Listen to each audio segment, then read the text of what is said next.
Hi kids, Sarah the Explorer here.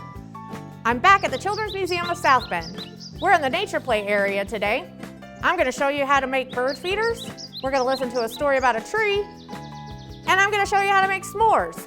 Campfire not required. First, I need to find my friend Natalie. Where did she go? She can't have gone that far. Oh, hi Natalie. Hey, what's the matter? Don't you like pepperoni? Natalie, what are you doing? Well, I'm trying to share this pizza with my friend here, but the cardinal doesn't want to eat it. Natalie, cardinals don't eat pizza. They like seeds, berries, and caterpillars. Their beaks are actually made to crack open seeds and eat the seeds out. Well, all I have is this pizza. That's okay. You can help me make bird feeders. Yeah. First, we need toilet paper roll, though. Well, just so happens I always have one of those with me. Nice. Thanks. So, first, we need some seed. Then, we have our peanut butter.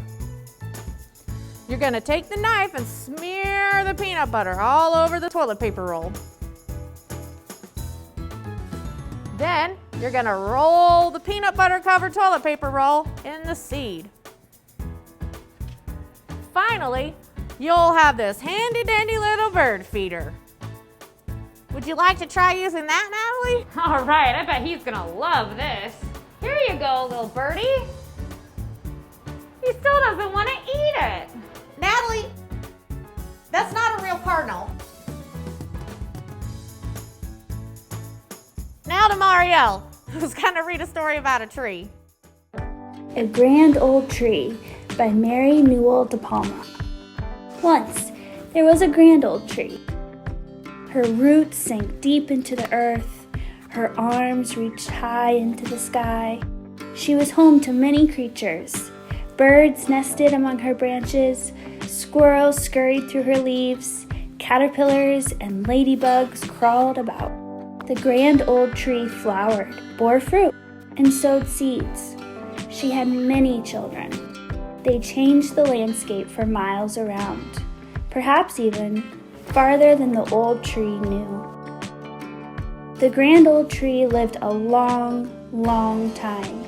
She basked in the sun, bathed in the rain, swayed in the breeze, and danced in the wind. She grew and she shed many millions of leaves. At last, the grand old tree was very, very old. Her branches no longer swayed and danced, but cracked and snapped in the wind. Finally, she fell, and snow gently covered her. The old tree died. She no longer flowered, bore fruit, or sowed seeds. But she was still home to many creatures. Raccoons nested in her trunk, centipedes crawled along her branches, and lichen grew on her bark. The grand old tree slowly crumbled. She became part of the earth. Today, the roots of her grandchildren sink deep into this earth. Their arms reach high into the sky. They are home to many creatures, just like the grand old tree. Well, that's not doing a great job. Oh, hi kids, I'm back. So I am gonna show you how to harness the power of the sun. Wow! To make s'mores. I have this handy dandy pizza box from last night's dinner that I cut a flap in the top of. I cut it on 1, 2, 3 sides, put aluminum foil around the flap, put a skewer here to hold up my flap. Now inside here, you can see I have some clear plastic sheeting. I take that to the top. Then on the inside, where my yummy, yummy s'mores are, I have some black construction paper, and I lined the inside of the box with some more aluminum foil. Yeah. So, that's our s'mores box. I want you to give that a try at home. You sit it in the sun will heat the s'mores. You can see how long it's gonna take, what happens if you take the aluminum foil off, what happens if you leave the box open. You could try all sorts of different things. You can also make the box any way you wanna make it. Give it a try. Let us know how it goes.